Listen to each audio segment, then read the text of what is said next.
you look at guitarists and think they're strange for having this weird obsession? I just think guitarists are strange. Yeah. I'm on the wrong channel. Yeah. Yeah, I was taking the piss out of, you know. Yeah. And they told me I should just quit. Yeah. Right, that first time playing drums, I was taught to quit. Wow, that's crazy. But that kept me going, I think. I had neighbours that were coming around. Oh, I've got some posts for you. I was just like, oh, do you want to join me for a drink? It's 9 o'clock in the morning. Well, it became a little bit dangerous, you know. Yeah. When we were sat on a ferry, stranded at the sea, and we were looking at the news talking about us sat because of this crazy storm. Every time I was asking you, any gigs, Chris? Yeah. You know, you'd send that meme of that guy just like... Will Ferrell. Yeah, that's right, exactly, saying, is anyone hiring for bands? Yeah. And then the world is just on fire.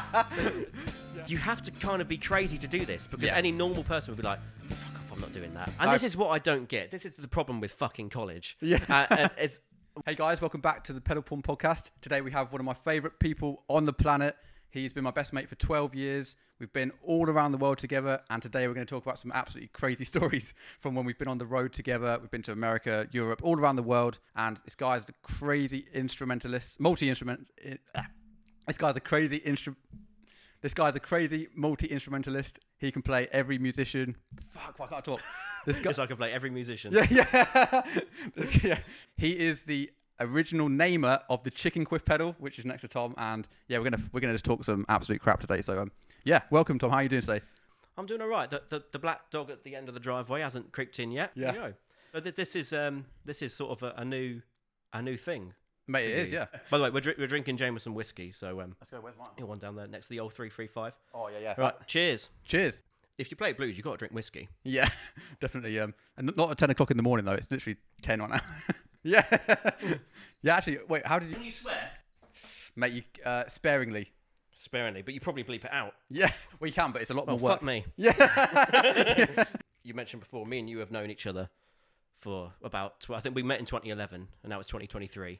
So that's 12 years. Yeah. And was this ever part of some sort of plan? This is always something that I've loved to listen to. Like I've loved to listen to podcasts and like conversation, and we've always had the deepest, best chats ever in the band. Like me, you, and Nige, our bass player. Yeah, we've been all around and just had the most crazy chats at like 12 in the morning, when no one else is about.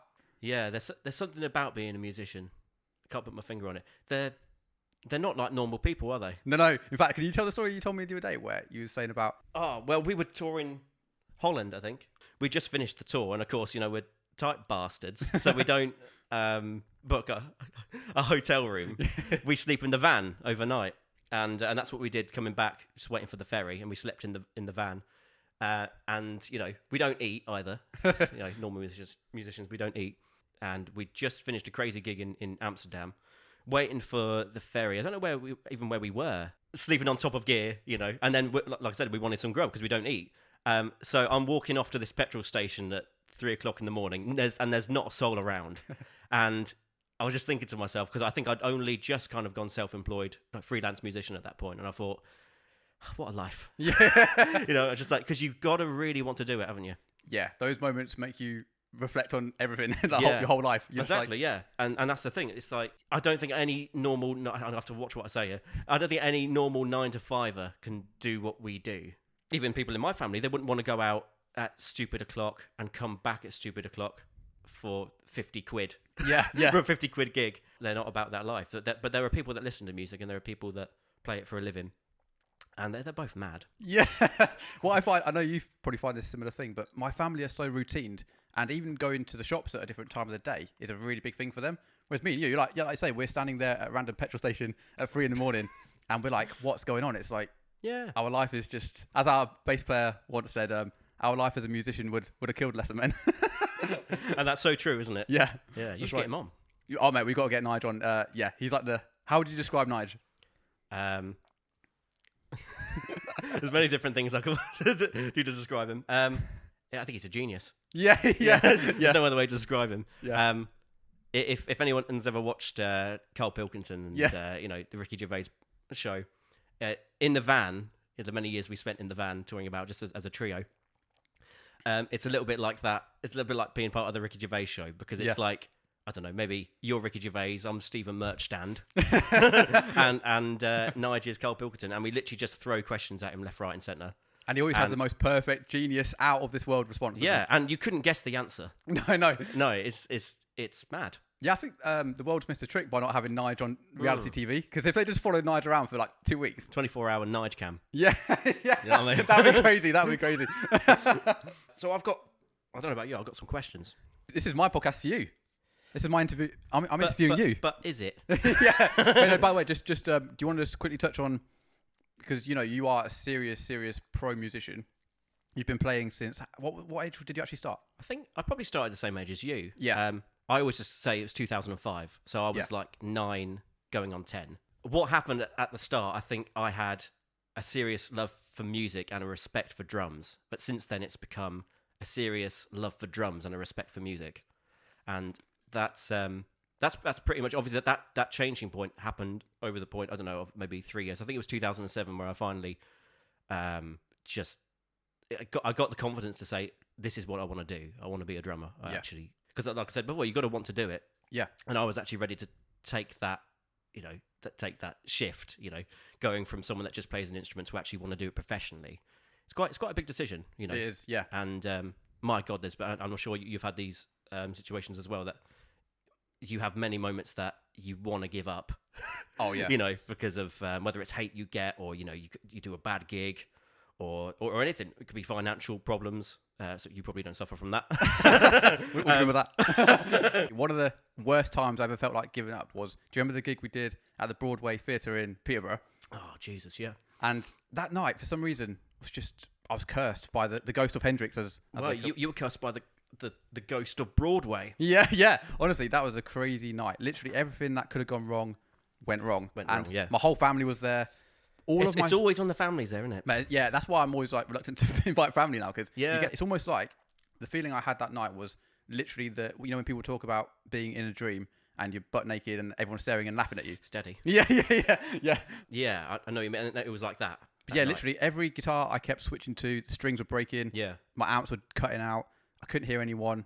It was horrendous. Yeah. And I got home that night and I sat there and contemplated everything as a musician. I was like, am I cut out for this, or like should I even be doing this? It just didn't feel good that night. But it was just the curse of Broadway, which it's not called Broadway anymore, is it? It's the new theatre. I don't think it's even there. Yeah, it's there. I went to go see old Frank Skinner there last year or the year before. It's still there. No one goes to it. But no, I mean, every act that I've seen, every musical act, I think I've seen Kate Risby there a couple of times. And I was watching a video of someone else, a guitarist, playing there, and and also went to see a Dubliners tribute. You can tell I'm Irish. A Dubliners tribute act, and every time that I've seen someone there, the guitar string, the guitarist string will break, and they had to do what you do, constantly keep getting new guitars or get someone to string it backstage or something like that. That was before pedal porn. It's funny because there was times where we'd be doing gigs, and right at the start of pedal porn, I remember I had some fuzz prototypes, and I'd actually be testing them on the road so that I knew they were fit for guitar players. But from years with me on the road, like every gig, I'd probably bring a new pedal to the gig when I like. So was it an addiction? Something like that. Totally. Yeah, it's weird. Do you look at guitarists and think they're strange for having this weird obsession? I just think guitarists are strange. Yeah. I'm on the wrong channel. Yeah. Just to clarify, you'd class yourself first and foremost as a drummer. Yeah, I'll always say I'm a drummer. Fortunately, that's kind of what I have been all my life. I mean, I've visited other areas. The first time that I ever played drums actually was at school in front of our old mate Zach. Right, yeah. And the only way that I got into it, because I was trying to pick up the confidence to go into this little practice room where the drums were and just play, but unfortunately it was always loaded with people, and you had to go in there if you were only getting lessons outside of school or something like that. You had to have drum lessons, and I thought, well, I'm better than that. Yeah. I don't need lessons. So I lied to get into the practice room, and everyone was they were like, oh, it's your turn. So there I am in front of, there's probably about 12 people in the room, and I started playing. Of course, didn't know what the fuck I was doing. Yeah. Because first time playing drums, but of course I've been playing on pots and pans and boxes before then with wooden spoons. Yeah. And I knew I had a good sense of rhythm, and they could sense that, but I didn't know what the hell I was doing with the pedals and all that stuff. Yeah, I was taking the piss out of, Yeah. And they told me I should just quit. Yeah. Right. That first time playing drums, I was told to quit. Wow, that's crazy. But that kept me going, I think. coming back, trying to get better and better each time, and finally persuaded my parents to buy me a drum kit. I love the fact that you was playing on pots and pans before you could even afford a drum kit. Yeah, exactly. That's right. true testament That's to the blues, man. Yeah, that is the blues. It kind of is. I mean, it's a bit like, I don't know if you ever had this. Before I had a guitar, because I was inspired by Martin Offler, because I play, as you know, I play guitar as well. Yeah. Even when I couldn't afford a normal, even an acoustic guitar, I used to play on tennis rackets, you know. Yeah. just mime, you know. I don't know if you ever did that, but I've heard of Buddy Guy doing that with like one string and a piece of wood and just trying to, you know, tune it up and down. Yeah. Just to get a different pitch, you know. Exactly, yeah. And the old strumming pattern, and I'm definitely, and as you know, I'm definitely a rhythm player. Yeah. When I play guitar. By the way, you're better than most guitarists I know, and you don't even pitch yourself as a guitarist, so it's really funny. It's strange. I like playing. That's the thing. Like I think a lot of people take it too seriously. Yeah. Music shouldn't be all doom, depressing, serious. Pardon me. Oh no! Oh no! Oh, it's drilling. Oh no! Surely not. No. That's bad timing. Oh, surely not. Oh. Okay, so I just ran next door to ask him to shut the. And yeah, I think they're going to be quiet now. But oh yeah. Well, where you take college, for example, right? When we were at college together, it's all so fucking serious, man. Everyone is just like about every note has got to be precise, which is nice. Yeah. But you shouldn't also take the fun out of it. I felt like that was my lowest point for me when I was actually at college for music, because it was like each day I was loving music less and less. Yeah. Obviously, I mean, other people probably felt different, but it was a bit like the movie Whiplash, if you've ever seen it, where it's kind of like, were you rushing or were you dragging? You know, yeah. it's kind of like that, you know, and everything's got to be so precise. You know, you learn a lot. I mean, I learned how to play with click and stuff. I mentioned it. So there's things that help you, but you still shouldn't take the fun out of it. And that was like me playing guitar. Like I've never done it for anything serious, you know. No. And I've of course got the Tom Brooker stuff, as well, which, you know, whether it's popular or not, the most important part for me is that I'm enjoying myself. Totally, yeah. And that's what music should be. Yeah, if it gets too clinical and too much, you know, debates about technique and stuff like that. Yeah, exactly. Where's the fun in that? Well, what's great about that is that you already have that. When I first met you, and still to this day, you're the best guitarist I've ever known. You know, I'm not blowing smoke or whatever. I can feel the smoke. I'm not trying to lick your arsehole, but easy. But no, generally, I mean, someone asked me a few years ago, I think we were doing an interview for one of the tours that we were on, and someone said, what is the biggest thing about Chris that has changed? And I said, well, he hasn't. Yeah. Because you still got the same tone and kind of sound the same way that you did at college, and that makes it sound bad, but in the best way, because you were amazing then and you're amazing now. I appreciate that. Are you ever trying to find ways to change your style? Or are you always just kind of sticking to your roots? That's a tricky question. I mean, just to like get onto this quickly, like, have you seen? I'm sure you've seen all the comments recently. As pedal porn's got a bit more exposure, you see a lot of people really don't like my playing. Really don't like it. Yeah. And it's very strange because I know it's a weird style, but in the past, when people were just listening to me for being a guitarist, they tended to like it. But now it's to do with the pedal side of it. People really don't like it. But yeah, what's your take on all that? I think people should shut the fuck up. You know what I mean? I hate that, and I'm not going to look at the comments of this. Yeah. But I hate that desperate thing to be heard, like, oh, I don't like you, so I'm telling you that I don't like you. Well, who gives a fuck? Yeah. You know. So I thought I'd just throw that in there. But like, it doesn't matter what they think, because they're probably listening to Slipknot or Black Sabbath, which is nothing wrong with those bands. But you're true to yourself. You're true to your own sound, and you make music you want to make. I think that's so important. And everyone's got their own taste, you know. Just because someone plays a little bit differently to the way that you listen to music generally doesn't make that music bad. It just makes it different. And that's what a lot of these idiots online seem to think, that their opinion really matters. Well, that's the weird thing. If I saw your playing, for example, and I didn't know you online, in terms of guitar, or so if I saw you just playing guitar randomly on YouTube, my first instinct wouldn't be to be like, oh, I don't like this guy. If I didn't like your guitar playing, I wouldn't ever comment it. I'll just be like, think about it, move on. And I don't understand how these guys have so much time to invest into something negative like that, because just go. How have you not got this time to go and do something productive? You know what I mean? Exactly. That makes no sense. It's like those people that complain about things they don't like on the TV. Well, just change the fucking channel. It's as easy as that. Yeah. You know, why sit and complain? But I think that people get a kick out of complaining. Yeah, and it's a lot easier to sit there and complain than actually, self-audit your life and work out where you need to improve. Yeah, it's a lot easier to say something nasty about someone than it is nice. Yeah, totally. You know? Yeah, Which is it's a dark thing to say, but that's the world we live in, I guess. yeah, and that even goes down to, not to get too big with it, but if you watch the news, negativity sells. Not positivity. They don't ever talk about you helping an old granny across the road, do they? I never have. Do you think that we're actually living in the worst time, or is it the opposite? If you ask the guys that we know who are over 50, for example, they always talk about how they never could have access to a guitar when they were younger because it was so expensive. Nowadays, a second-hand, Facebook Marketplace or something like that. Yeah, eBay for £10. I know I used to teach students, little kids, and they would be like, "Oh, I've just got this guitar at the weekend for £5." I've bought kids kits for 20 quid. So obviously the parents will give you the money.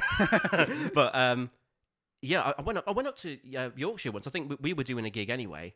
But whilst I was there, I think I bought a drum kit for like a tenner. I remember that. Literally. And it was a bog standard one, but it was for a beginner. And it's just a one up, one down kind of thing. I mean, that's all you need just to start. My first kit was a Stag. Not that there's anything massively wrong with them. It's a bit rusty, but what was your first guitar? It was actually a Tanglewood Les Paul, which is a copy of like an Epiphone, which is a copy of a Les Paul. So that's actually pretty good, isn't it? It was. Looking back on it, that was a great guitar. A lot of people get an Encore. Those things. Well, actually, it was the same sort of. If I don't know, you could probably put it in a similar category as an Encore, but it was. Looking back on it, you could easily gig with that guitar now. Yeah. So I was lucky to get that. But of course, I've been a Strat guy, and I had to move away from the Les Paul shape as quickly as I could. Yeah. What is the biggest difference between a Strat and a Les Paul? I was having this chat with Nige the other day about cameras, about Sony versus Canon, and he was like, "Chris, it's like the Gibson versus Fender debate. It's not one's not better than the other. It's simply preference." So again, we both love guitarists that use Gibson. We both love guitarists that use Fender. There's a time and a place for both, but my heart just leans towards the Fender. Yeah. Is that because of your heroes? Because I mean, everyone should know that you're inspired by Stevie Ray Vaughan. Who's that? Yeah. Stevie Ray Prawn. I mean, well, I think the biggest reason you'll pick up a guitar of a certain brand is predicated on your heroes. Yeah, whatever they're using. Yeah, totally. Because again, if Stevie used a Les Paul, maybe I'd be playing a Les Paul now. That's right. Yeah. Same with it. Once I actually could earn a little bit of money from music, I saved up some money and bought myself a Gretsch kit, which is the first kit I kind of ever bought myself, apart from my parents buying me stuff. I actually, and the reason I bought a Gretsch kit was because of Phil Collins, who I'm inspired by, as a drummer. I actually didn't get on with it too well. Right. Then I moved to Yamaha, and so you find your playing in failing.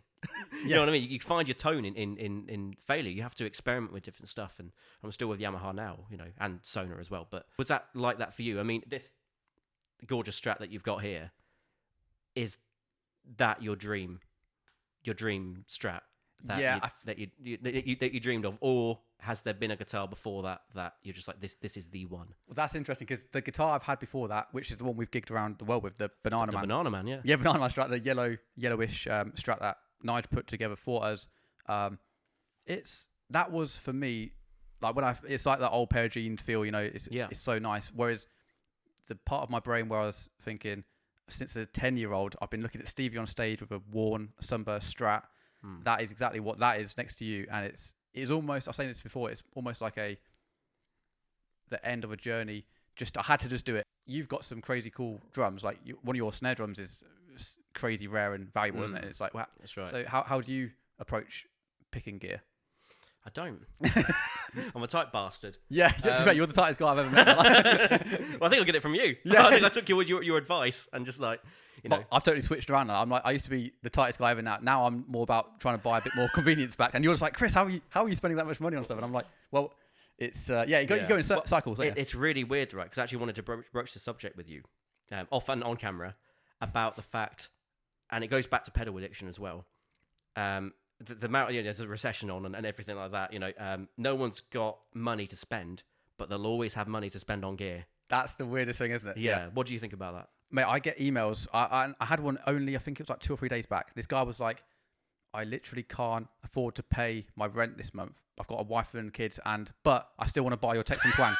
And I honestly said to him, I was like, I wouldn't be able to take that money feeling good about it. I had to say to him, no, sort your own foundational stuff out first, because that's right. You know, how can you do it? I mean, people will literally go homeless to buy a pedal. It's insane. Yeah, and I always have. Well, not with a pedal. Yeah, but I'm just like, oh, that dream kit, you know, the Yamaha Life Custom that I had my eyes on for ages. It's come down from $3,000 to $2,000. But I want to buy a house. So what comes first, your gear or, you know, it's the priority thing, isn't it? You know, it's just like, what do you pick? You know, a living over gear. Yeah. And I can understand why people want to do the latter. Yeah. Because it's there's something about gear that it is addictive. Yeah. So I'm going back on my word now. I was asking you the question before that, you know, kind of what is it about gear that's so addictive? But I kind of know because I'm a drummer. Yeah. You know. Yeah. You know, because we've traveled around the world with that Yamaha custom copper snare that I've got, 14x4. That was limited edition. And I'm on constant forums all the time, and it just keeps going up in value. Yeah. It's like, this is going to be my retirement fund one day. That's the crazy thing, isn't it? Sometimes people are like, oh, why have you spent $2 or $3 on this pedal or guitar or whatever? Yeah. And I'm like, it's almost silly not to. Yeah. Because if you don't, you're going to lose the window of opportunity to even own one is going down, let alone, again, in 20 years, I'd probably... Again, this is not financial advice, but I'd probably guarantee that Strat's going to be worth more money than it is now. So it's, as our mate Jono at the Music Locker said once, it's an enjoyed investment, really. It is, that's right. But for both parties as well. Yeah. You know, for you having played it, and also the people that are gonna play it, because even, you know, that's general relic, isn't it? You know, it's just truly worn. Yeah, exactly, that's right. By the way, as a drummer, what's your take on relics guitars? I like the fact that they're generally worn. I don't like the fact if they've been purposely relicked. Right, okay. So you've actually taken your time out to kind of destroy it.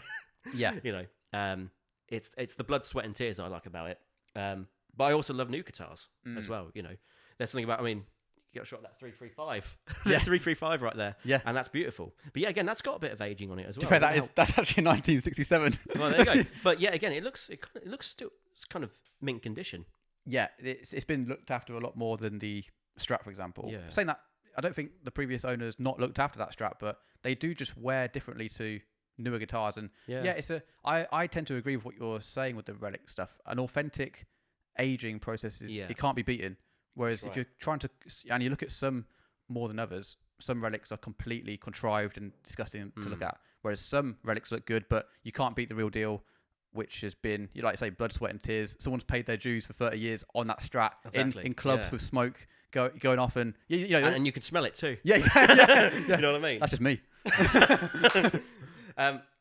What about pedals? So when it comes to pedals, this is a pedal channel. Yeah. So what's the most expensive pedal you've ever bought, and why? The most expensive pedal that I've probably ever bought is the Klon Centaur. Do you know much about the Klon? No. I don't know much about pedals. Yeah.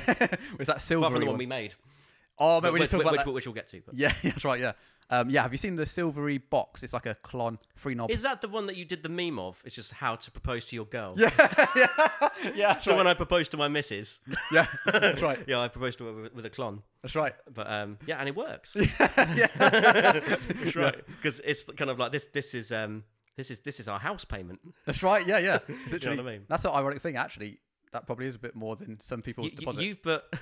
You've actually put gear in your car that's worth 3 times your car. Mate, as soon as I put a tripod stand in my car, it's worth more than the car. It's insane. Do you need pedals? Well, here's the thing. Ironically, when we used to gig all over, You always had pedals. I did, but I rarely used more than 2, didn't I? Yeah, that's right. I'd stick a couple in the back. It's not about quality. Well, no, it's not about quantity. It's quality. Yes. That's what I was going to say. Yeah. Because you see some people turn up with trucks full of gear, In fact, I sent you that meme the other day, and it was like, the drummer turns up in a little car, sensibly. The bass player's got his bass on his back, and then the guitarist turns up with 4 truck worths. And it's insane. That's right. And I've worked with guitarists like that, and there's no need for it. Well, this is what I was going to say. In the back of my amp, I used to have 2 pedals, which were stuffed in the back of the amp. I'd pull out a tube screamer and a fuzz face, and then of course the pedal pulm fuzz in the future. But that's right. Only be a few pedals, and that would get me through the gig. Because any more than that, when you try and actually sing and play at the same time, you don't want too many more distractions on top of that, do you? That's right, yeah. We've done little side things where people have come on stage and done rhythm over what you've done. Is that ever distracting? So you're listening to another guitarist and you're kind of thinking, I don't know what he's playing there. Well, because I wouldn't do it like this. More so than that, it's the volume aspect that gets me. I remember once we invited a guitarist on stage with us, and I accidentally made the mistake of giving him the 4x10 massive super reverb. Right. And you're doing most of the lead work anyway. That's right. And then the guy cranked it to 10, and I was using a little deluxe reverb, which was smaller in size and volume, and it totally drowned me out. And I was like, I've been completely destroyed here by someone I've invited on. It's like, again, it's not good etiquette to do that as the guy playing with you, but yeah, having a second guitarist there really can be destructive. Yes, that's right. Yeah, and I've worked with other drummers before that they always try and get ahead of you. Yeah, they're always trying to do, I'll do this fill. Oh, instead, okay. What, also two at a time? Two drummers. That's scary. Right, Bonamassa did that at the Albert Hall, didn't he? Yeah, that's right. And I like that because I was a fan of Bonamassa at the time, and it was only for a musical. It was for a Queen musical. We were Rock You. It was just a school thing. Right. Yeah. I was only 15, and I see another drummer playing with me. And what's nice about this, and they say everything happens for a reason. The first night, so the opening night, my pedal broke. My bass drum pedal. And of course, he carried on because I couldn't play anymore. You can't play without a bass, a bass drum. You're just using your hands. So I had to stop playing and try and fix it. So thank God there was another drummer there. So everything happens for a reason. But the other time, he was a bit of a pain in the ass. Yeah, yeah. Nice guy, but it's just kind of like. Do you think it's quite a lot of ego that gets involved with? Well, with any musician and guitarists in particular. Oh yeah, we've had this chat quite a lot. Yeah, exactly. Yeah, I don't like guitarists. Yeah, yeah. All the subscribers just dissipate. Yeah. No, I joke, of course, but yeah, that's I don't know. Like you said about the ego thing, I don't know if he'd be watching, but there was a guy that we went to college with. He was just like, "Oh, I've got this pedal. Pedal's worth 150 quid. It's not an amazing pedal." And he thinks he's the best thing since sliced bread because he's got this one pedal. Right? Yeah. Yeah. Took a second to work out. Yeah. That's right. Yeah. And you're not all that. It's about. I've seen you make the guitar shine using a Stag guitar going through a little 10-watt amp. Oh right, yeah. It's about I think it's about what's in the fingers. Definitely, yeah. The fingers prevail most. They do prevail. It's a unanimous decision that the whole world thinks the best name pedal ever is the Chicken Quiff, and that's wholeheartedly down to you. So you need to explain yourself. The Chicken Quiff. Well, see behind me there. It's a gorgeous thing, isn't it? no one's ever described it as that ever. What was the song? Can't afford a tremodillo, so I bought a Chicken Quiff.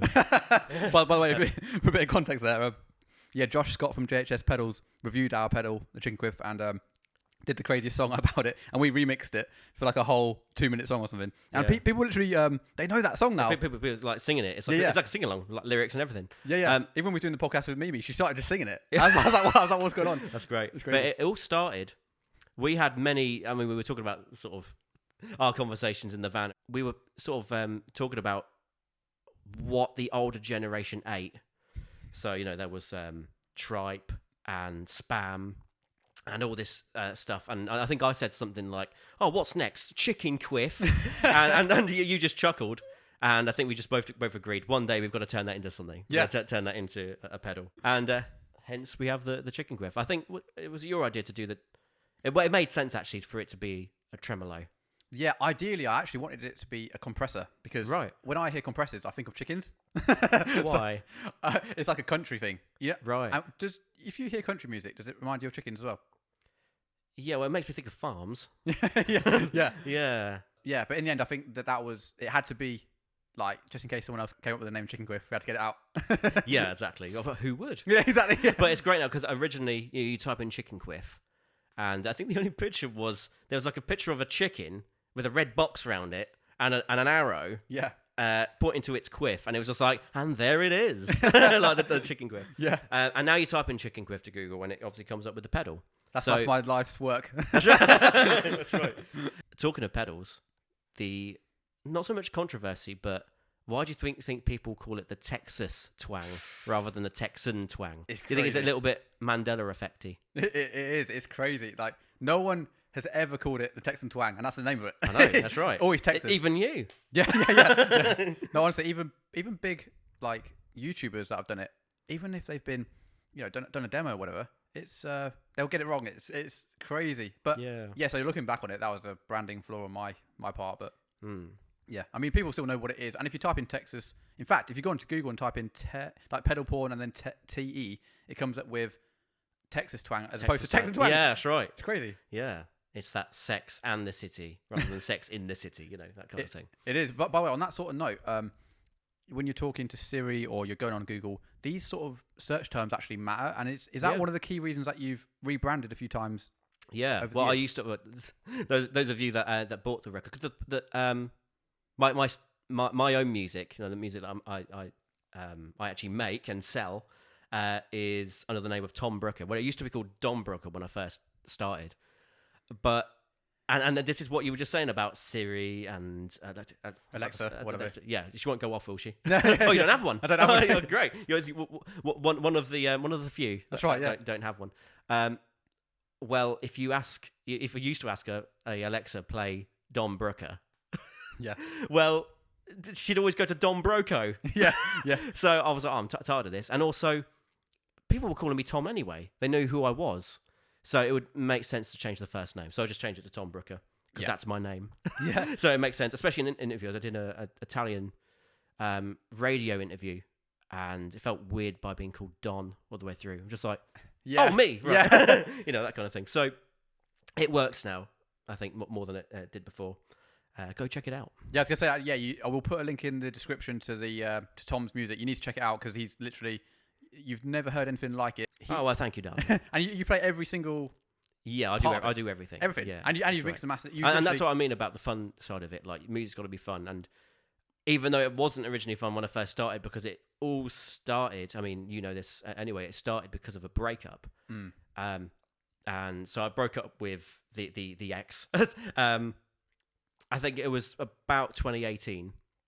And we only broke up for 2 weeks. We got back together, as you know. And but in that 2 weeks, I wrote so many songs because I didn't know what else to put. Didn't know what to put my energy into. Yeah. So it was music, and not just making music, just writing lyrics. And at the time, it wasn't supposed to be lyrics; it was supposed to be poetry.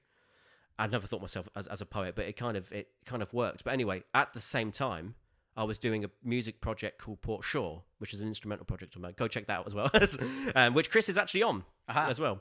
So that's instrumental music.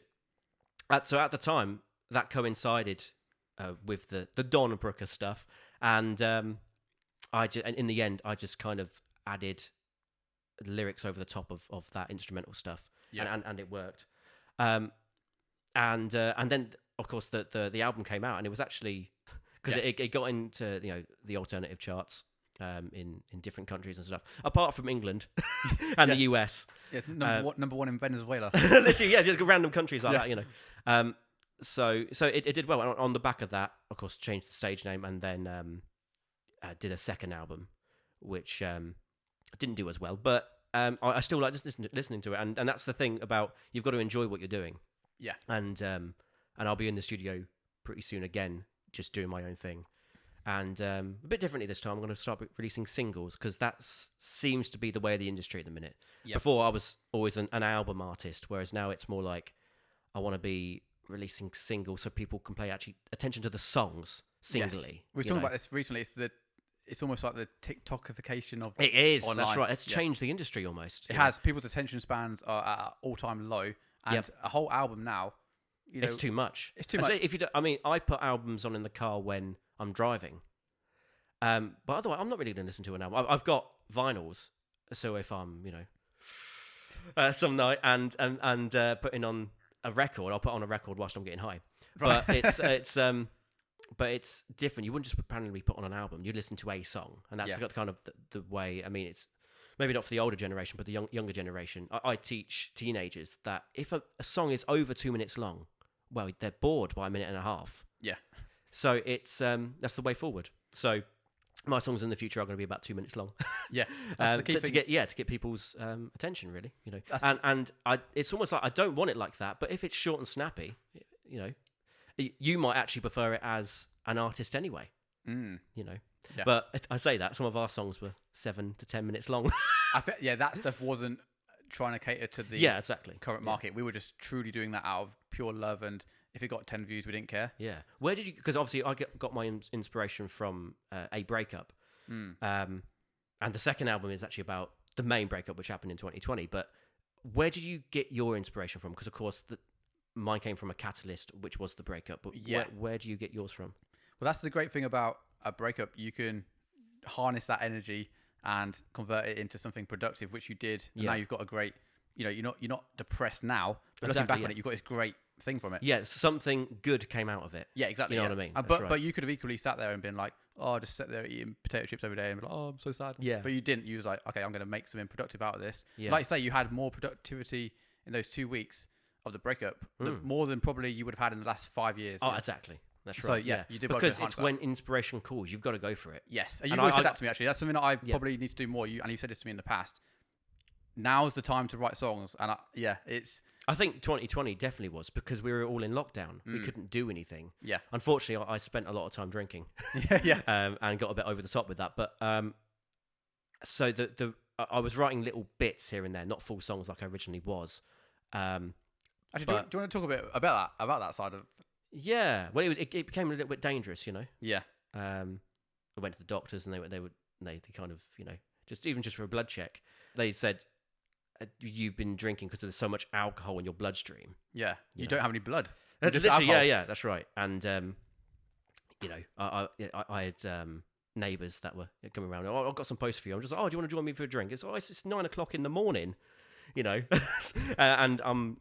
here we are. I know, but that was years ago. Yeah, that's right. Yeah. So I did stop. I stopped drinking for about 8 months. Yeah. How do you know when it's time to give up? Is it? I think the big thing of the doctor saying if you keep this up, you probably die of alcohol poisoning. Wow. Because it was that severe. That was the big. When someone says, especially a doctor, say like you will die if you keep this up. Because I was dependent on it. I wasn't sober a lot. Right. Yeah. So, yeah, and after that, I found myself a little bit more, and I actually started writing more about different things. I met Tiana, who's, shout out Tiana. Yeah, shout out to Tiana, who, is amazing. Who's my fiance now. Just help me in a potential lawsuit. Of a YouTube short. Might talk about that later. Yeah, maybe later. But yeah, I actually met her. Started speaking to her around the time that I was sober. My head was a lot more clear, and then suddenly I wanted to write love songs. I'd never done that before. It was always just breakup songs. Yeah. So it was like a new high that I had, and I was just like, wow, I can do this without drink. So you don't need drink to be happy, Yeah. Anyway, cheers. Yeah. No, that's right. But that's the great thing. If you can pick it up and put it back down when you want to, you're sorted then, because you've done that. You've got some great either discipline or willpower. In 2021, I did. I think the problem with 2020 was we didn't have anything to do. And me and my ex broke up in January 2020. So by the time that I was healing, I had to go into therapy and stuff because I was really messed up from it. But around the time that therapy really hit was the time the first lockdown hit. So you were all supposed to stay at home. And I didn't really know what else to do apart from drink. So that's why I got into it. And obviously nearly killed myself in the process. But, you live and you learn. Yeah. That's the... I think that's a big message, I think. And you shouldn't let things like that get you. And, looking back now, I probably shouldn't. But again, what else was I supposed to do? No, exactly. You can't go out. You can't go see your family. You can't go see friends. There's a lot of bigger impacts of the lockdown that we don't even talk about now. It's very much like even just the isolation from not seeing your friends or family. As a human, you need that fundamental human element in your life. And we're already getting to the point where we're just like, remember that time? Oh, that was dark. Yes. Everyone's got some kind of dark story. Yeah, I think there wasn't one person that wasn't affected. Yeah. You know what I mean? Even if you work remote, you probably be affected somewhere. Even go to the supermarket, Mm. you know, go into the Yeah. supermarket. Oh, there's only 2 people around in the store at the time. Oh, great. Yeah. I have to queue for an hour. Yeah. To just get, bread and milk or toilet roll. That's right. Yeah. Well, yeah. There's that end of the spectrum. Then there's the people that couldn't even go and see their dying grandma in hospital. That's the sad part of it. The sad part, there's a massive range of effects from it. But yeah, that was an interesting time for musicians as well. I feel like musicians were decimated in the process of. Do you think it made them play more, or do you think it made them play less? I think it's dependent on their character. Some people would have been like, this is a good opportunity now to lock myself down in my home studio and record as much as I can. Yeah. Or they would have been like, that's it, my career's over, I'm going to go and work at Tesco's. Yeah, and it seemed like that. It was kind of like R.I.P. music wasn't it, at the time, you know. Yeah. And there was that, because of course we haven't gigged together since before the lockdown. Yeah. So it's been a while, but every time I was asking you, any gigs, Chris? Yeah. You know, you'd send that meme of that guy just like Will Ferrell. Yeah, that's right, exactly. Saying, is anyone hiring for bands? Yeah. And then the world is just on fire. Yeah. I had to keep sending that back because I was like, the world's in chaos. Well, it's already hard enough before COVID to book gigs, let alone with a worldwide pandemic. You've got no chance. Exactly. It was already hard enough before Yeah. COVID, yeah. The one thing that didn't change a lot for me was the fact staying away from people. Well, I've always stayed away from people. Yeah. That's right, yeah. You know, Yeah. I've always liked keeping myself to myself. So that never changed. You know, I'm not the type of person to go down to a club or something like that. I think we joked about that when it happened. We were like, nothing's changed for us. Yeah, we've been self-isolating for 25 years. You know, but it's true. Yeah, that's right. You know, I know the older generation have asked you this question before, and I know, since COVID, a lot of things have turned online anyway. Thankfully, like you said, you were already on online business, but was it ever tempting to become a business, well, a shop, should I say? Oh, right, yeah. So people come in and look at your pedals and bugger off. Yeah. Because let's be honest, no one really goes into music stores to buy. No, that's right. There was one in Peterborough for years. I think there was a few in Peterborough, where me and Chris come from. And, you know, you're not really going in there to buy the highest price Strat. They'd go in there for an hour, play all the $3,000 Strats, and then they'd walk out with a 50p plectrum. Exactly, that's right. And it's the same with me when I go into, and it's horrible to say it, but when I go into a music shop, I only come out with drumsticks. Yeah, You know what I mean? I'm not coming out with a full-blown drum kit. But here's the thing: you're a musician, probably not making a lot of money. You can go home, buy it online for probably half the price, and Exactly. But of course, the shops have overheads, and I understand that as a business guy, like you have to have those costs factored in. Yet it doesn't make you that competitive in the actual market because you can go home and buy it cheaper. Yeah. I don't blame the guitarists that are doing that. Yeah. Is that what you've done before, personally, as a guitarist? Or have you ever just like gone into... I mean, you got this from a shop, didn't you? Yeah, that was a bit of a different story. Vintage is a bit different because you're narrowed down to that one location, whereas new guitars, you could still go home and buy that exact product, but at home. Yeah. Whereas with vintage stuff or one-off items, you're locked into that one location. Yeah, exactly. Anyway, I've got some questions to ask. Do you need theory, and do you need to go to uni? They're the two. It's funny that you've lumped them in together because they're actually two separate questions, really, aren't they? They are, but they're the most boring questions you can ever ask. Like in terms of like, so no. Yeah, but for me as a guitarist, as soon as I hear them, I'm like, oh, it's cold and boring. Yeah. I want to hear about the exciting Hendrix on stage because he just got up. When he was burning a drunk guitar kind of thing. That's right. Exactly. Doing it for the love of it. Whereas so for theory, I don't know it, so it depends if the viewers deem me as being fit enough to be a good guitarist. Yeah. So we both make a living from it. Yeah. So that's one of the main metrics you can go by. And we both don't really read music. Yeah. and uni, it's funny because when we was at college, we very much got pushed into not coerced into it, but we've got like, you probably need to go to uni if you're going to be successful. Yeah. Whereas me and you, for some reason, we've always been a bit outlierish and thought, yeah, I don't know if I really do. I really have to spend 120 grand on not playing an instrument, because as we know, we know people that have gone to uni and haven't even picked up their instrument because they're all just doing theory and almost focusing on becoming teachers. And we know them personally, you know, so hear it from the horse's mouth. Yeah. Well, I think I actually remember you telling me that you had a bit of a debate with someone at college. Yeah. About this, saying that this lecturer Yeah. I'm not going to mention his name, but No, by the way, our lecturers were amazing. Oh, they were, yeah. They were actually incredible, actually. And they were actually inspirational, I think. Yeah, they were very good mentors to us Yeah. at that time. Yet, of course, they came from very different backgrounds. Yeah. And they're in this education system, so they've got a different view on it. Yeah. And the fact that they've been professional musicians as well. I think that's what's quite important. Like, Yeah, because at school, you get taught how to, go about your life, but the teachers probably haven't done what you're actually trying to do. So they're telling you how to be a musician. I remember my school teacher saying to me, "Oh, you're never going to make it as a musician. It's impossible." And I was like, the amount of aunties and uncles that I've had that I was more in contact with when I was a teenager that said, "You're not really going to do this for a living, are you? You're not really going to do... What's your real job? Yeah, why don't you go out and get a proper job?" Yeah. And putting up with that for years, it's kind of like... it's really, that old chestnut. Yeah. You know what I mean? Because I knew I could do it. And as you know, I did go out and get a proper job for a while. Late teenager, early adulthood. And I was made redundant from that job because the business went bust. So I realized then that, well, I now know that you can fail in doing what you don't want to do. Yeah.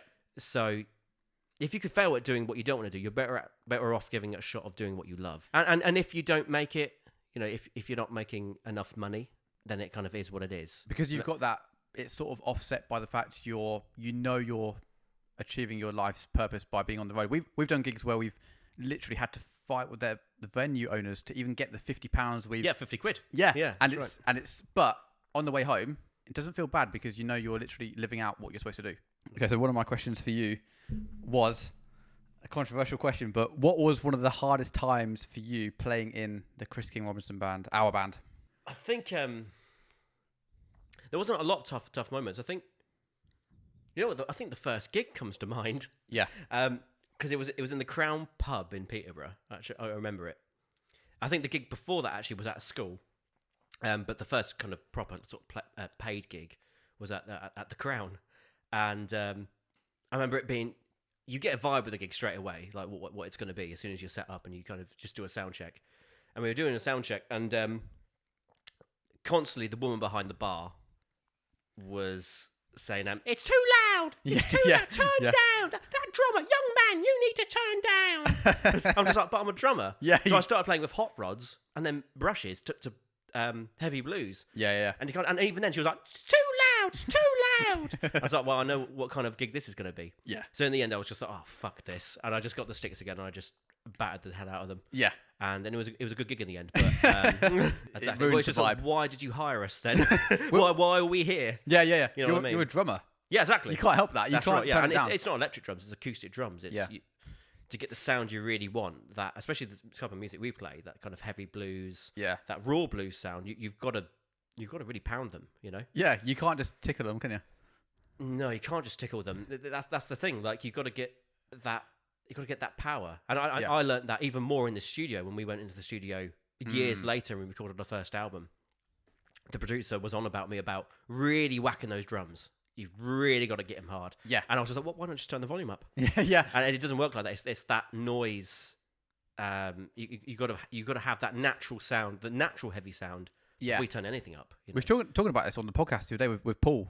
Shout out Pervy Paul, because he was talking about how he was talking quite quiet, and he was like, "Can't you just turn it up?" And I was like, "You need that. You can only enhance what you've got." Yeah, totally. So if you're smacking them in the studio, you've got that real power. Yeah. You can turn it up, but it hasn't got the same velocity, is it? That's right. It's literally all about the sound. But in fact, probably the last time that we were on a video as a duo was 10 years ago, just me and you doing Train. That's right, yeah. That video went pretty crazy, didn't it? Yeah, it did. And I remember with that you were using, was it like a really tiny amp? It was the 1 watt Marshall that Yeah, was like... and we were only doing it to mess around. Yeah. And just see what this is like, just experiment. And it sounded fucking great. Yeah. Actually had that lo-fi, old school, almost like Robert Johnson white noise sound over it. It's weird. And I'm really glad that we ended up putting that on the album. Yeah. But with a heavier amp. Yeah, that was really heavy, wasn't it? I remember the first time we was in the studio, actually, and we pressed play on that song, we all were just thrown back into our seats because it was literally smashed the speakers up, didn't it? And at the end, I remember just messing around because I knew the song was going to fade out. So I started just going fucking crazy. And the producer was like, no, this is why you don't mess around after a take. Yeah. Just like, it's going to fade out. And it never did. And it never did. It never did. You listen to the full version, it's just like, oh, why the fuck have they kept that in? Yeah. It's ridiculous. Because we always said that we need one song on the album that's going to fade out, and it never did. Tom's one wish, and we didn't honour it. Every album there's a song that fades out. But... Yeah, apart from ours. Yeah, exactly. So, my question. Is image important? Something that Nige once said to us, because again, Nige was our bass player, and he was our hero. Yeah, a great mentor in all aspects. And he always said to us, I don't know if he wanted to say this actually, but he was like, you always want to dress like your audience, but one step better. Because that way they have that relatability to you, but they're like, oh, I like that leather jacket, or I like that, whatever. And it's those sort of things where I think you've got to take it somewhat seriously. But if you look at guys like John Mayer, they just sometimes wear very basic things. There's something about that. It's like they walk on the stage like they're walking into their front room, Yeah. And it also depends on the music that you want to play. Yeah. I like the leather jacket approach that you have. In fact, Chris is the only person that I know on the hottest day ever. Was it 2018 or 2019 or something? Yeah. In UK history, it was like 40 degrees or something, even hotter on stage. And you came on in a fucking leather jacket. Yeah, that's right. Yeah, and sweat just dripping down you. And I was like, "That's fucking rock and roll, man." Honestly, I remember me and Nige in little sun hats. Yeah, I remember people literally heckling us, saying like, "Why is he wearing that jacket?" I could hear people saying that from the audience. They were like, "Why is he wearing that?" It makes me feel hot now. I know. Yeah, it was hot, but the thing is, you have to prevail with the image in whatever condition it's going. Even if it's cold, if it's hot, you have to wear the same. So it is important. That's a good point. I mean, it is. I think, more important than choosing the image, having a reoccurring theme is actually important, because if you keep changing every week, your identity and your whole brand is thrown off. Whereas if it's not the best look, but you keep repeating it, people will eventually associate with it.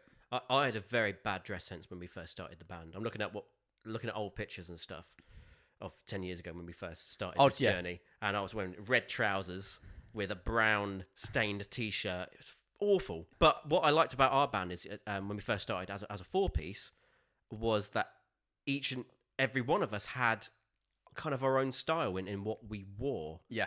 You had your leather jacket. You'd had that. It's just dresses as Nige, but it's little always hats, the hats and stuff. Pork pie hat. Yeah, exactly. Zach, the keyboard player, always had that swagger. Fresh. Yeah, fresh. That's right. And I just had an awful image. I think I've tried to improve the image over the years. I think it was Nigel that said this. He was like, "Yeah, me and Tom are black tees." Yeah, which is true. We always come on the black t-shirts. People often say to me like, "Oh, why didn't you wear some colour?" I've never known you to wear anything else. Yeah. It's always black. Always black t-shirt. Now, this is not why I do it, but if you look at super successful people, they tend to always wear the same thing every day because it eliminates that option paralysis in the morning. If you can go to your wardrobe and think, "Okay, it's a black t-shirt today." Yeah, you can just get on with your day. And right. I don't know if there's truth in that or not, but that's how I approach it now. It's that Peter Parker thing, isn't it? Yeah, from Spider-Man. He's always wearing the same grey shirt. Like. Yeah. Oh yeah, that meme. Yeah, exactly. I actually had a girl send that to me once. She was like, "If this isn't you, I don't know what is." It's like our goal's important in terms of writing, in terms of love, in terms of having something to write about. Even the Beatles in the early days of Paul McCartney was interviewed, and I said, "Why do you start this?" He was like, "Oh, it's for the girls. It's." Because if you don't generally have confidence, playing an instrument is a great way to get girls. Anything can be a source of motivation. So if it's a breakup like you've had in the past, yes, girls can be a great, inspiration for that. Yeah. And again, it depends what you value. Right now in my life, I'm just actually pretty much blinkered with trying to build pedal porn so that I can reach as many people as I can, similar-minded guitarists, and it's building a great community. I'm not really thinking, okay, I want to go out on a Saturday night and try and pull loads of women, Try and pull. Yeah, try and pull. Yeah, yeah. Try and pull. Well, you've got pull. I've got pull. Yeah. A lot of people often say, "I want to start playing guitar to try and get girls." I think you're less likely to get girls if you play guitar. Oh, especially if you're a drummer. Yeah. That's true. I think I've told the story before, and I'm sure he won't mind me talking about this. But Zach, the keyboard player, I think I told it to him as well. I hope he knows. Well, he's about to find out if he watches this. That. In the early days, when I was really listening to heavy prog rock. So I was listening to Yes and King Crimson and Genesis. And I was doing weird time signatures in the practice booths. in one room, and then the other room. So in one room you'd have Zach playing piano, playing, Coldplay. Coldplay, and just nice music. Yeah. Music that you'd hear kind of every day. Yeah. Kind of surrounded by girls. Then I'd be in the other practice room playing, Return of the Giant Hogweed, Genesis, to three sweaty, hairy teenage guys. Yeah. And I wouldn't have changed that. Yeah. It's always just been the feel of what I'm playing and how an audience responds to that. I know that it's different with each band that you're in, but I noticed with our band, the more I went crazy, the more that you saw the audience react. I mean, especially in the last years of us being a band, I'd do a 10-minute drum solo in one of the songs, and people would go absolutely fucking nuts. You see people off stage going crazy for it. I wanted to ask you about the infamous time where you stormed off stage after doing what you perceived to be a bad drum solo, whereas me and Nigel, bass player, we were like, this is an amazing solo, but you really took it badly, and you actually stormed off, and Nigel's like, Tom, come back. Where are you going? He saw me throw like a glass bottle out of the changing room or something like that, and he was like, I think you need to go outside and just have some fresh air. Can you talk about that time? Because that was well, actually, listening back to it, because it was recorded, listening back to it, it wasn't me that fucked up. You and Nige came in out of time with each other. And I thought it was me all the time. It wasn't necessarily the solo, even though I wasn't warmed up. Right. And that's the thing. Any drummer that's watching, if there are any, if you are, please leave the leave the video. You need to warm up before a show. It's probably the same as a guitarist as well. Do you warm up before a show? No. Yeah, maybe you just get that fiery thing on stage. I probably should do. Everyone says you should do, but I'm just very much like... Yeah.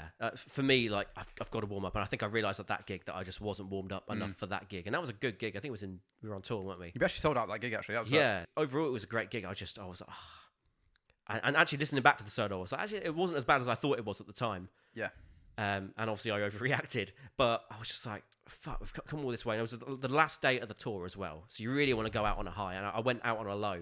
But you and Nige put me back into gear. Yeah, it's funny because we were like, this is amazing. Like, and it's funny though, isn't it? How you can sometimes watch back something and you're like, that's actually better than I thought. Yeah. Sometimes I do takes when I'm recording the Pedal Porn Hub videos, and I'm like, at the time it felt really bad, and I watch it back and I'm like, wait, I was being really hard on myself at that time. And it's funny how it can really... We were playing in a time as well that not everyone had smartphones, especially even if they did, they weren't recording on them. But I've noticed actually since gigs came back after COVID, everyone's now filming everything. Yeah. So you can't get away with almost making mistakes. You've got to be on top of your game. I've noticed that every band, and I've been in a few since, because obviously we didn't come back after COVID. We came back with an album, but we haven't obviously came back with gigs.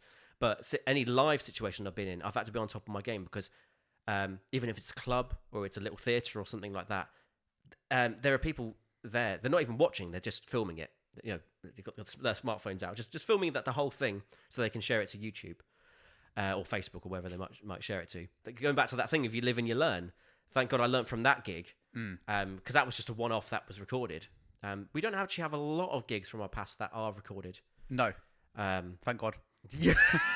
It's funny though. But it's just funny because a lot of the best gigs we've ever done haven't been recorded. I know. And people won't believe that because they're like, oh, you're just saying that. But I've got some family members that I really wish they could see us doing our best gig. There's been times where we've played to a sold-out crowd. It's been one of those sweaty clubs and everyone's going for it. And you can't ever replicate that feeling of both the band and the audience being on your side. Our family haven't seen that, have they yet? Exactly, yeah. I think the only times that, like, my mum's never seen a live show that we've done, by the way. Actually, my mum hasn't either. Oh, we will have to go together. Our dads have. Yeah. But to be fair, my dad has probably seen some crazy gigs. My stepdad Mark probably hasn't seen the best ones, but my dad has seen us in places like the Crown in Peterborough. Yeah, and that's the problem. Like, he hasn't seen. I don't even think he believes that we've been around the world. He probably thinks that we've been to Eastbourne. Eastbourne, you know. And we have. I mean, we did that amazing tour of America. Do you want to tell the audience? I'm interviewing you.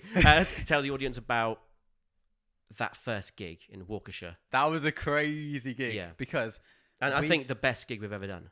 It was one of those spontaneous times where it was one of the first gigs we did in America, and we were traveling there. So much was against us. The time, you know, like, we always talk about this, how our tour manager, Mark Bastin, shout out Mark, he's a legend. He was driving us around in our tour bus, and we had a certain amount of time to get to the gig. In America, it's a bit different to the UK. In America, you can put like something in your sat nav. Okay, They don't even call it a sat nav there. no, there's like stay on this road for 9 hours. Yeah. You know? And so we'd get there. We'd be traveling for 9 hours. We'd finally get there. But on that day, for the Waukesha gig, it was very much against us, wasn't it? Waukesha. Oh yeah, Waukesha. Yeah, yeah. Our pronunciation is not very good. That's right. It was against us that day, and we were running late. Yeah, everything conspired against us, didn't it? It did, but thankfully we rang up the festival, and they were like, "Okay, we're gonna put you higher on the bill." And thankfully, Greg Koch, he let me plug into his super reverb. We literally got off the van, jumped from the van onto stage. Well, it was like being in the Beatles. It was crazy because there was thousands of people there. all watching us get off the van, and all cheering, already amazed to see us, especially with the fact we were British. Yeah, this British band sort of making our name in Waukesha. Yeah, yeah, Eastbourne. in Eastbourne, Yeah. In Wisconsin, and just coming on stage and just playing it almost instantly. And we went from 0 to 100 in about 5 seconds. Literally, we went from just being in a sweaty tour van to running on stage to thousands of people, and the fact that was the first gig in America was just it was crazy. It literally was sold an out of body experience. Yeah, it was. Yeah. I cranked up that super reverb to 10. You literally jumped on the kit, knives plugged in, boom, we were straight into the first song. Everything was almost set up. Yeah. Like we would set up, like the drums were set up exactly the way that I'd set them up. That's crazy. We were lucky. We were very lucky. That day could have easily gone against us, and we could have had a horrendous experience. But no, we were very lucky. And again, the kindness of guys like Greg Koch and his band and the whole festival there, we were just very lucky. It could have gone very wrong. Yeah, there's an old story that I know I lick his ass too much, but Phil Collins, right? Yeah, says about the early days of Genesis, because they lived in the back of a van, you know. Yeah. And they were doing a gig in Wales, and they were going from London to Wales, and they used to rent a van. They didn't own a van; they used to rent a van, and this was a really shitty van they rented, and they broke down 4 times on the way there. Right. Turned up too late to play to university, and then broke down 4 times on the way back. Right. Yeah. And then we're out doing it again the next day. But you wouldn't change that. It actually kind of reminds me of our gigs. Yeah. Because I think we broke down a few times in America. Oh, mate, yeah, as well. This guy that was helping us out was just at the side of the road on this crazy highway, just changing the tyre, and we were like... Ugh. But that's one of these moments where, like I was saying about the 2 a.m., 3 a.m. realisation when you're just walking in the middle of nowhere to get a cardboard sandwich. When you think, no one else would do this. You have to really love what you're doing. You have to something wrong in your mind. You have to be kind of mad. Yeah. Yeah, because no one else would do it. I had an interesting moment. I'd taken a year out from the band in 2016, I think, and so you guys had, you got a replacement drummer in, and he couldn't do one gig, so I was kind of roped into doing this gig in Kent. But I was working a day job at the time, and the gig was in Kent. Now I don't know, Peterborough to Kent is like it's the other side of the country, you know, and I was finishing at 6 o'clock and had to be at the gig, start playing at 9, and Friday night rush hour traffic on the M25. And I'd kind of just started driving at the time. So I was nervous. I'd never really kind of been on a motorway before. I was just used to driving back and forth to work, you know. Yeah. So there I was. And I reached the Dartford crossing. And I was like, my God, I'm a long way from home. And you're just like... You have to kind of be crazy to do this, because any normal person would be like, fuck off, I'm not doing that. Yeah. But it's for the love of what you do. I was just like, I got a chance to play drums in front of an audience tonight, potentially for money. Probably not. Yeah, probably not. So you do it. Hey, by the way, that's why my nickname for you has been formed from that very night. Yeah, I think my Facebook name was Tomsky something, wasn't it? Yeah, Tomsky. Tomsky Drum. Tomsky Drum. And then... I arrived late, so I was supposed to be there we were supposed to start playing at 9. Yeah. And I rocked up at 9:30, and you guys were waiting for me. And I just pulled up the side of the road. We just unloaded the gear straight on stage, and the guy, didn't he? The guy that owned the venue, he called you Tomsky Late Ski. Tomsky Late Ski. So now in my phone, Tom is called Tomsky Late Ski because of that night. And it's ironic because I'm usually early for everything. I'm usually the first one there. Yeah, you don't need 3 hours late today. Yeah. Okay, today's not a good example. But... No. Okay, so speaking of crazy gig stories, there's certain venues we've played with accommodation linked to it, which has been almost synonymous with our journey now. It's the blues, man. Yeah. Well, it kind of is. Yeah, there's a place in Leeds. We won't mention the name. And that is a place where you got to play the blues. But they let you stay the night before, and that's the kind of place where I mean, if you want a shower, don't bother, because literally, I mean, and I think Nigel, the bass player, had an interesting moment with this where he actually. He didn't have anything to scrub out the mold. There was mold in the bath. We just wanted to have a shower, but he probably wanted to have a bath, and he was like scrubbing his hand around the bathtub to get the mold off. So it's one of those things where you actually come out dirtier than you come in whilst having a shower. So I'd rather just go dirty. But the problem is I can't put clean pants on a dirty me. Yeah, no, that's right. Being a touring musician would if you did it for 2 weeks, it would put most musicians off, wouldn't it? There are some people that can hack it, and there's some people that can't. Yeah. Because it's also down to the routine that you have in life, maybe. I think because a lot of people, they have the 3 meals a day. They have the breakfast, lunch, and dinner. Whereas as a musician, you don't really eat. Because you don't have time to, because especially in our situation, independent musicians, if you're on tour, and it's an independent run tour, you've got to be in a certain city at a certain time. So you don't have time to get up and have breakfast. You just got to get up, get into the band van, and go. Yeah. And if you are eating anything, it will be a cardboard sandwich and a super expensive cup of coffee. Yeah. That's probably worth more than the gig fee. than the gig fee. Yeah, exactly. That's right. You've got to get out of the routine in order to be a musician. That's right. Yeah. You know what I mean? Yeah. Because otherwise, it's definitely not going to work. Yeah. You've got to have no routine, I think, actually, to be a musician, because gigs run at different times. Yeah. But we've done gigs that we've done 3 gigs in a day or something. Yeah. You got to be completely adaptable to even qualify to be a musician. That's right. I put on a little bit more weight not being a musician. During COVID and stuff, Because I actually found time to eat. You actually eat 3 times a day, yeah. I was actually eating. Yeah. Yeah, that's right. Whereas if you're a musician, you don't. And as you know, I was vegan for a while. So going to some countries, they hadn't even heard of the word vegan, let alone vegetarian. That's right. There's times where I remember you literally sat there trying to decipher every single ingredient. It was whilst we were making the album. Yeah, and they bought in Poland, and they bought some donuts, and of course it's all in Polish. The ingredients on the back, so you've got to check the ingredients, and I spent a couple of hours maybe just trying to work out every word, and by that time, translating it. By that time, all the donuts were gone. They were all gone. That's right. It's just there's one left. Oh, great. So I spent 2 hours trying to find ingredients for one donut. Yeah, don't be a musician if you're vegan. No. You found that the hard way. Yeah, I lived, especially one tour that we did. I found it quite difficult because I was literally living off. After the novelty dies down of living off packed lunches that you pack. And I actually remember being at Dover before, because we were going by ferry into Europe. Being the side of and it's just when I went self-employed as well. Being at the side of the road, waiting for the ferry, making sandwiches on the side. Yeah. And I think you turned to me, you're just like, you could do this for a living. Yeah. If anyone's hungry, you can make sandwiches. People queued up. Literally. Exactly. So I was making sandwiches, and that was my diet for however long that tour was.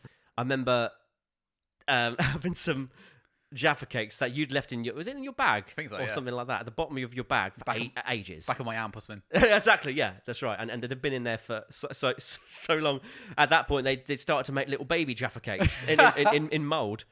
But we were so hungry, we just ate them. It's a genius picture of you looking at me, holding the Jaffa cakes, eating them. That's right. And your face was and there was actually mould on it. Yeah. That's Your face was so disgusted. But I mean, we could go on, about musician stories for about 50 years. But I think I've got the next question. Yeah. It's an SRV question. Oh, good old Stevie Ray. Did you ever want to be Stevie Ray Vaughan, or did you just want to sound a bit like him?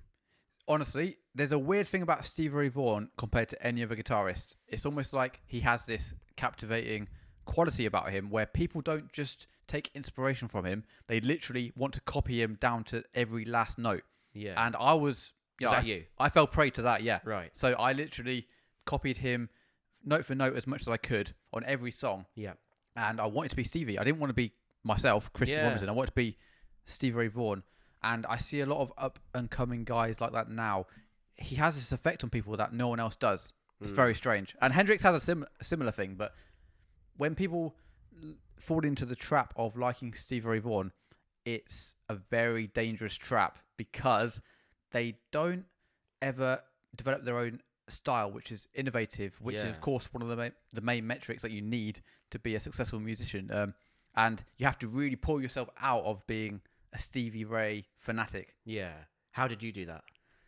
Because if you wanted to be him at one point, there must have been a time that you created your own identity. There was a very sort of binary time in my life where I found gospel and R&B music, and the vocal-like quality of that music led me into the more Derek Trucksy vocal style that actually lends itself to just almost trying to make your guitar sound like a singer as opposed to being a Stevie Ray Vaughan. But your own voice as well, because not many people don't know this. So you don't sing a lot on your pedal porn channel. No. You're a great singer too. You're a fucking great singer, man. I appreciate that. And not a lot of people tell you that because you probably play guitar more. But I think you're a fucking great songwriter, and you're a fucking you're a fucking great singer, and you could do runs that I only pray to do. But that's probably because you listen. It's all down to what you listen to. It is, yeah. And this is what I don't get. This is the problem with fucking college. Yeah.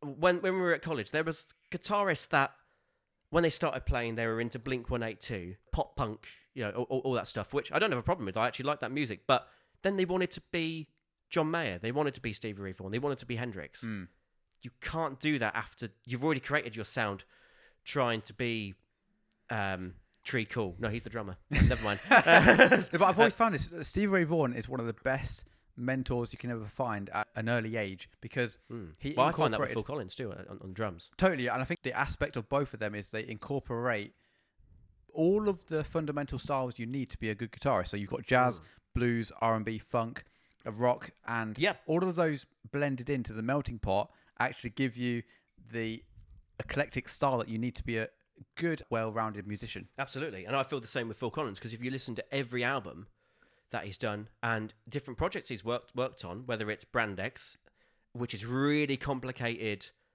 different time signatures, different groove stuff, and it's mental. I've left you some voicemail, stuff at some point, and I've had Brand X on in the background. You're like, what the fuck you listen to, man? And it's literally just mad fusion. It's crazy. It's crazy. And then he's done some big band stuff. So I love Buddy Rich anyway, but he's trying to emulate Buddy Rich. Genesis on its own, the Peter Gabriel days, the drumming's just phenomenal. Then he's done the pop stuff as well, so you can kind of pick and choose what you want out of all of that. Whether it's R&B, jazz, fusion, just any of it. I feel like he's a good all rounder for that, and also keeping things simple too. Yeah, because I think it's important, as complicated as you are as a musician in terms of playing, not in terms of personality. I think it's important to keep things simple. If you look at Steve Jordan, he's playing a simple beat. And he's a beast. Yeah, he's just playing in the pocket, and it's crazy tight, but it's simple, but it's not easy to play. So it's simple, but not easy to play. That's right. With Steve Gadd, I noticed when I was listening to his stuff, even his solo stuff, I was like, it sounds really hard, but it's actually pretty easy. Technically, if you start thinking about the technicality of it, as long as you've got the groove in the background. Whereas there's actually some more simple songs which I'm trying to learn. I know there's some function stuff, even me and you have done together. Yeah. And I'm just like, when does that come in? Yeah. Like, so even pop punk stuff. I'm just like, wait, that's not a number that comes in on. So I remember once you said a famous quote. It was like, guitarists don't understand time signatures. I never said that. When did I say that? No, you said this like multiple times. In terms of the 4/4 thing. Yeah, the 4/4 thing. Because but that's only because you wrote a song which is 13/8 and you thought it was 4/4. Why? Any guitarist watching? Okay, you write a song, right? It's always 4/4. Yeah. Whereas when you get a drummer involved, it gets complicated because they make it 13/8. 10, 24. Well, yeah, me and Nige would often listen to the stuff you do and just like, oh, that bit's in 12. But it's not, because you can count it in 4. But you can't, because then it goes back to the 1 on the 12. But so it doesn't, because you can go 1, 2, 3, 4. Yeah, but you can't. I've done songs myself. I'm just like, and it's in 7. Right. It doesn't feel like 7 because you just go with it. Yeah. And you do the keyboard part first, and then you go and record it on drums. You're like, holy fuck, that's not 4. So I think it's down to the writer, not so much guitarists. Okay. Yeah. So I But misquoted on that. Well, on that note, I've actually got a viewer question. We put out a little cheeky Oh, Jesus. Instagram story of. No one ever wants to talk to me. We were like, okay, we've got a few viewer questions, and Yeah. one of them was this. Let me read it out. Would you like to play Phil Collins in Genesis the movie? But there's no such thing. Okay, so So if there was a movie yeah, of would you do Genesis that? the movie. Yeah. No, because I'm not bold. Bald or bold? Yeah, but both. Yeah. No, I think I stay away from Phil Collins quite a lot. I sound quite like him when I play, and in fact the Tom Brooker stuff solo. Yeah. You said that you've listened to Phil Collins recently. You're just like, oh my god, that's Tom. Yeah. You've Yeah, got that again. Back to the Stevie thing. When you have a hero and you copy them Yeah, immensely, they become part of you. they kind of do. That's right. It's almost it's like it's in your blood almost. Yeah. I have played Phil Collins stuff before. Well, we've just got a live, even though this is not live, we've just got a live viewer question, and No. I need to ask it. It's from a guy called. Oh wait! Also, at the same time, Mimi's trying to call me. Oh no. So, what's his name? One sec. Does it not come up? Is it anonymous? Yeah, it's anonymous, but it's like Fizzle Fry 3120 or something. Right. He says, Terence Fletcher asks, "Were you rushing or were you dragging?" Oh, the old whiplash. Is that what it is? Is it? Yeah. Yeah, the whiplash thing. Oh, but it's not a question. Rushing and dragging on what? Yeah. Oh man. I'm more of a rusher than a dragger. There was a very harsh YouTube comment the other year when we were still gigging, and the YouTube comment was, and I've actually trying to improve my timing since then. I've been listening to Click, we're following Click a lot more, but the comment was, "What the fuck is your drummer doing? Wow. It sounds like he's not playing the same song almost because he's actually going too fast for the song." Right. So it's almost like he's not in the same band. But we've never felt that. We've No. always been in the same pocket. Actually, and you've listened to the stuff. I mean, he was probably talking about a different video because he was like commenting on a different thing. Because if you listen to the video that he's commented on, it actually doesn't make any sense because we were all in the pocket that night. I remember this from college. There's times where people were always like, "Stay away from Tom," because he doesn't know how to keep the meter. He doesn't know how to keep the beat. And I always use my own ears as opposed to what other people were saying. Exactly. Because to me, that's the you thing. were the guy. You were the guy that had the natural feel. the Steve Jordan pocket. Yeah, that's right. And John Bonham's a great example of this. John Bonamassa. You can't put a click track to any of that old stuff, the stuff that John Bonham did, because he'd naturally speed up with feel. Yeah. So but that's what you want, though. Exactly. You want to change, not so much, but by a few BPM, by the energy shifts. Because if you're not doing that, you are purely an AI robot playing to a metronome. Exactly. You want some right. kind of feel. And this is why I didn't like college, because they wanted you to play like a robot. Yeah. You know what I mean? They wanted you to play exactly in time. And I can do that. Yeah. Maybe not so much then, but I can do that more now. But that's why I'm more of a live performer than a studio performer, I think. Because in a studio, you've got to play with click. You've got to be exactly in the pocket. You can't go a little bit out of time because then the producer will throw something at you. Yeah. So I'm definitely more of a live performer. But it's not that I can't do either or. It's just that I prefer one over the other. Yeah. Totally. So, Yeah. I've got a question for you, by the way. Thank you, Fizzle Fry. Do you have a favourite living musician? Talking of It's you. It's you. Yeah, I'm my favourite as well. Yeah. No, it's you because the ultimate metric for me is when I'm on fire at a gig and the amp's cooking, the band is on fire, you know, the song's sounding great, and you turn around to your drummer and you're so locked in that he's not even a separate person. He's the same entity as you. And we are literally the same person. We're intertwined. There's only a few windows of opportunity in your life where you get to meet someone that is so musically in sync with you. Yeah. That you get to form a band with them. You are that person for me. Like I met you at an early age and I was like, this guy, he's a drummer, so he's an alien. He's a true alien. But yet he has the same musical tastes, the same ambitions, and the same... It was meant to be. Exactly, yeah. And when you find find soulmate thing, isn't it? Soulmate, 100%. A musical soulmate. And when you find those musical soulmates, you have to completely lock in with them and make sure that they do not escape. This is a conversation that non-musicians don't understand. yeah, Because they're like, well, what do you mean? It's just music. Yeah. You just play music. You get on stage, you entertain an audience, and you bugger off. Like, again, this is the thing about COVID. You can go to watch a live stream on Facebook, but you can never replicate the true. It's that energy of being in the place, and the first concert I ever saw at the Royal Albert Hall, and then this goes towards that topic of stage presence and going back to college as well. That we were taught at college, you've got to have great stage presence. You've got to be up on an amp, doing backflips and looking good because people will be talking about it. It's just like, well, no, because the first and the best concert I've ever seen was Martin Offer at the Royal Albert Hall, and he had done his back in, and he was sat on a stool, and he just played on the stool all night, and he had an incredible band with him. Yeah, and they were just playing music. Yeah, and they were so locked in, and then you could tell they were enjoying it, and it was just that energy, and you could feel the energy of everyone else in the place. So I know exactly what you mean by like live stream.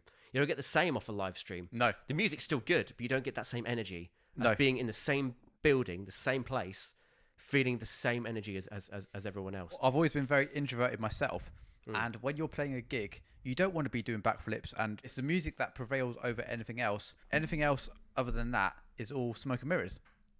Yeah, exactly. Yeah, I know what you mean. And there's a lot of smoke and mirrors in this business, as you know. Yeah. Me and Paul were chatting to Philip Stacey the other day, and he used the phrase smoke and mirrors, and I was like, right. I actually said to him at the time, I was like, you need to write a song called Smoke and Mirrors. Yeah. Did he mean it in the same context? Yeah, exactly. Right. The same context. I was like, wow, isn't it weird how musicians come to the same determination about things without even talking to each other? Yeah. And I know exactly what you mean. It's online is fakery. Yeah. Do you know what I mean? Because we know musicians that their online persona is great. They make themselves out like they're millionaires, that they're the best player in the world, that they're living on a high, but actually they're in 300 grand worth of debt. Yeah. And you only have to get them drunk, like we are now, to have these conversations with and to find out what the truth is. So it is all smoke and mirrors in that regard. That it's a fakery, really. My journey as a professional musician. I had a day job, as you know. I worked for a vape stand. Right, yep. when I was 19, 20. And, I didn't like it. But I did it because more my family wanted me to, just like to have a normal job, holiday pay, that kind of thing, and it was a vehicle to get a vehicle, because we didn't have a lot of gigs at the start. So at least around the time when I got that first job, it was enough for me to get a car and stuff like that. So by the time that we became a trio and we started taking off, I was using all my holiday time on holiday pay and, time off from work to gig. So I was busy all the time. Anyway, I got made redundant from that job, as you know. And the day that I found out I was getting made redundant, we had a rehearsal because we were writing the album at the time. And I took advice from you instead of taking advice from family members and other friends. Controversial. When they were just like, why don't you just work in, a convenience store or a shop?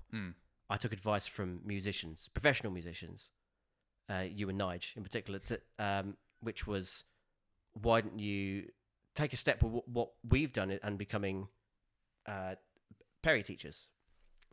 So, and then you could do music full time because you'll be self-employed. So, and I was actually going to ask you a question about this, do you think luck is a big part of what we do? Because I felt very lucky at the time, because when I started emailing schools left, right and centre, one of the main schools that I'm still at now, still teaching drums at, got back to me within that first week saying, oh, it's funny you should email us because we've just got donated a drum kit and we're looking for a drum teacher. Yeah. And that was the week that I got made redundant from my proper job. So luck has kind of got an element to it in my perspective. But what do you think about that in your life, about how things have ended up? Again, you could have written to that school at a time where they weren't looking for a new drum teacher. They didn't have a kit. And so timing definitely does play a part. Timing is everything, really. Yes, yeah. But though saying that you have to actually implement the initial action to even you got to do it. Yeah, You've actually got to make the move. Yes. And do it. Otherwise, you never know if the timing's right. So exactly. you have to take the. So that's the best advice, I think. Yeah, actually, definitely go for it. Just go for it. And you might well be rejected, but that's just part of paying your dues. When I used to book gigs for our blues band, I could write to 200 venues and get maybe one at least positive reply. If you don't ask, you don't get. Exactly, yeah. I'd much rather, when I'm a lot older and on my deathbed, I'd much rather be laying in a bed full of memories rather than laying in a bed full of money. We're nearly 30, so we're not old in any regard, but we've already done things we want to do. Already, I already think about us being 80, sat in a retirement home together. And were we together? You do realise that? Yeah. We've already got enough experiences to talk about for the rest of our lives. We'll end up like Statler and Waldorf of the Muppets. Exactly. You were very early on to even get into like the whole vlogging world. Like no one else was even doing that. And me and Nigel in the van, we would get really annoyed with you because we would be like, just put the camera. Fucking camera. Yeah. Put the camera away. We're just trying to be living in the moment. And now everyone does it. Yes, you were way ahead of your time. Yeah, and I don't do it anymore. No, exactly. Yeah. Now we're sat here on a podcast and doing crazy social media stuff. But back then, I did things like that for our first American tour. And I didn't even know what they were. I was just filming little bits and bobs. Then I put them in like a collage and then just released it. And of course, not many people were doing it like that. But now on YouTube, that's kind of all you see, stuff like that. But a lot of that the video is spent us in the van. Every time I was filming, and every time I was filming, you and I were going, "Oh, he's got that fucking camera again." Yeah, and telling me to put it away. But now everyone's got the camera out. Yes, it's not. It's like the opposite effect now. One of those moments that I think you captured was one of the times we were sat almost looking at a parallel universe when we were sat on a ferry stranded at the sea. And we were looking at the news talking about us sat because of this crazy storm. I'm trying to remember what the storm was. Was it Storm Doris? I think that's what they called it. What? How did they get the storm names? I've no idea. It was just grab it out of a name dictionary. But we were stuck in that. We were coming back from, I think it was Belgium, wasn't it? Yeah. And we were stuck in the storm. So we actually couldn't get to shore either. It was too dangerous to go to shore. So we were actually stuck in the storm. And obviously just... the waves going like that and us holding tight to the railings. I remember the shops in the ferry. All of the product in the shops was sliding across the shop. You could have got a free duty-free stuff. Yeah. That's right. You get a free vodka if you wanted. Exactly. That's right. It was mayhem, wasn't it? Yeah, it's crazy. And we were doing that because we were coming back from a gig. That's musician life for you. Yeah. And Nige used to tell stories about people used to die all the time on the way to gigs, on the way to a 50 quid gig. Yeah. So yeah, it's not all sex, drugs, rock and roll, wine, women, and song. No, sex, drugs, and sausage rolls. Yeah, well, not if you're vegan. This is a random one, but as a musician, when you go into like an elevator or in the UK a lift, if there's always like a crazy bit of music, it's like jazz or it's like very good musician music, but it's not good to the average guy. But I'm like, this music is insane, and only a musician would ever relate to that. If you're around people that doesn't understand that, you're like, oh my god, listen to that gospel chop. Yeah. And listen to that. Oh my god, that A7 chord. How the hell does he do that? Yeah. If you're around other musicians, then it's great. Yeah. But I'm not around musicians all the time, so they just think you're a nutter. Yeah. You know what I mean? They think you're crazy because you've got that music brain that they don't necessarily have. Yeah. And they don't really respect it either. Yeah, because they're more interested in listening to Ed Sheeran or John Mayer. Yeah. One thing that for me and you, I think we both shared the same ambition in life, which is maybe it's a trivial thing to most people watching, but something that we both share is playing the Royal Albert Hall one day. Yeah. And that's the moment. Almost fearing that moment because once we do that, like when they put Man on the Moon. Yes, exactly. Yeah, there's nowhere to go from that. Yeah. Once you've been put on the moon, it's all downhill from there. Yeah, it's all back down to earth from there. Yeah, exactly. Yeah. I mean, I've been lucky in the past to play Carnegie Hall, for example, and that was an incredible moment in my life. But the Albert Hall has always been the moment. So how important is playing the Albert Hall to you, for example? Never stop believing, bruv? That's what I'd say. That's a dream I've had since I was a young nipper. Yeah. That's everything to me, I think. The moment that I played the alcohol is the moment that I know that I've made it. Yeah. Yeah, and that's probably the same for you. But like you're saying, it's all downhill from there for me. But hopefully one day, even if you do get as big as that, but to me, there's nothing bigger than that because that's everything. It is, but hopefully one day, if we're playing the Albert Hall, this clip, we're going to overlay it at the Albert Hall on the big 4K screen. That's and right. We're going to be sat it's there. happening. Hopefully. Well, no, not even hopefully. It's going to happen. We're going to do it one day. And Yeah. I'm pretty confident in that. I will hold you to that, Chris. Yes. Yeah. And they're going to see that exact moment you just did that in 4K on the big screen in Albert Hall. And At that point, it won't be 4K though, will it? no, It'll be we 6K. 50K. Yeah. You've got to rehearse to death. What do you think about rehearsals? Rehearsals are for the week. What about the weekend? No, the rehearsals are good for honing your craft, but we've always talked about this. As a rehearsal, you'd never want to be going into there learning your songs. Yep. You should know your crap before you go into there. Every instrument you need to rehearse, you need to practice beforehand. Yes, yeah. Yeah. Rehearsals are simply to tidy up the exactly. loose ends. It's like learning other people's parts rather than your own. Yeah, that's a good shout, actually, yeah. Yeah. So at the end of each podcast, we normally play this little game where we fire intense questions. It's like a word association game. So we fire some random questions and the guest has to fire back their initial response, whether it's a word or a small phrase. And I've got a bunch for you. And I think today you've got a bunch for me. Yeah. Do you want me to go first? You're my guest today, big boy. So the first phrase that comes to mind. Ready? SRV. Legend. 1970s. Not better than the 60s, but still good. Favorite album of all time. Instep with Steve Ray Vaughan. Favorite song of your own. Oh, Going My Own Way. Ah, good choice. Favorite drummer. Definitely you. Definitely you, Tom. That was Tom. a trick question. No, definitely. Jaffa cakes. Congealed. Burger King. 7 p.m. on a gig night. BB King. OG. Hendrix. Innovator. There you go. Oh, okay. Let me fire these back at you. Phil Collins. Legend. Chris King Robinson. Also a legend. Pedal porn. Oh, I love pedals, but I can't afford them. Yeah. You got a free Chicken Quiff though. Oh, that's true. Yeah, but I did make it. Guitar pedals. Love them and hate them. Steve Ray Vaughan. Badass. Drummers. I am one. Guitarists. Cocky. Fender Strat. The thing. The thing, yeah. Mark Knopfler. The goat. Musician's diet. Noodles. I don't know why noodles just came to mind. That was the first thing that came to mind. We don't even eat noodles on tour. Yeah. Albert Hall.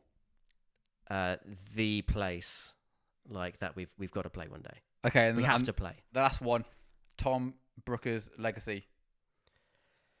My God, how do I even finish with that? Tom Brooker's legacy. Love. That's the first thing that comes to mind. Love what you do, and it was all made from lack of love, and now is love. Yeah, if that makes sense. It's all to do with love. And I love you, man. Thanks for having me on. The thing is, we could have ran this podcast for 50 hours. I don't know how many. That's probably how long it is, isn't it? yeah. I don't know how many hours this is, but if you're still watching now, we should probably put a crazy discount code on the website, on the YouTube video now. If you're still watching now, you can see it. That'd be a good idea, actually. I might just put like a cheeky discount code. It would cut this. Yeah. But no, thank you so much, Tom Brooker. Literally, go and check out his music. There's a link in the description, and you don't want to miss out on his music because it's insane. This probably has been rolling for about 50 hours. I'm going to have to sit there editing this for about 50 more hours. But I love you, man. Thanks for having me on. I hope to be back one day. Thanks so much, guys. We'll catch you soon, and cheers. Awesome. Cheers. Woo! Yeah! Tell you what I want, what I really, really want. I want to tell you what I want, what I really, really want. I wanna, really, really, really wanna sing, yeah.